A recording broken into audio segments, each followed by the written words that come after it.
नमस्कार शेतकरी मित्रांनो, स्वागत आहे तुमचं आपल्या कृषी कन्या यूट्यूब चॅनलवर। बघा शेतकरी मित्रांनो, आजचे कांदा बाजार भाव लाईव्ह व्हिडिओच्या माध्यमातून आपण बघणार आहोत। तत्पूर्वी आपण चॅनलवर नवीन असाल तर चॅनल सबस्क्राइब करा, व्हिडिओ लाईक करा आणि शेअर करा, त्यामुळे तुम्हाला नवीन व्हिडिओचे अपडेट लगेच बघायला मिळतील। चला तर व्हिडिओला सुरुवात करूया। बघा शेतकरी मित्रांनो, कृषी उत्पन्न बाजार समिती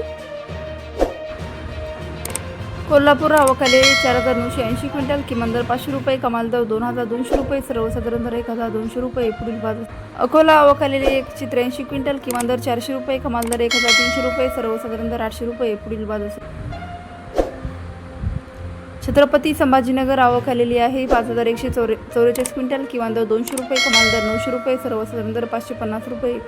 पुढील बाजार समिती सातारा आवक आलेली 155 क्विंटल, किमान दर 700 रुपये, कमाल दर 1300 रुपये, सर्वसाधारण दर 1000 रुपये। पुढील बाजार समिती जुन्नर आळेफाटा आवक आलेली आहे 9450 क्विंटल, किमान दर 1000 रुपये, कमाल दर 2000 रुपये, सर्वसाधारण दर 1300 रुपये। पुढील बाजार समिती सोलापूर आवक आलेली आहे 26868 क्विंटल, किमान दर 100 रुपये, कमाल दर 2900 रुपये, सर्वसाधारण दर 1100 रुपये। धुळे आवक आलेली 967 क्विंटल, किमान दर 300 रुपये, कमाल दर 1300 रुपये, सर्वसाधारण दर 880 रुपये। पुढील बाजार समिती जळगाव आवक आलेले 542 क्विंटल, किमान दर 400 रुपये, कमाल दर 1312 रुपये, सर्वसाधारण दर 850 रुपये।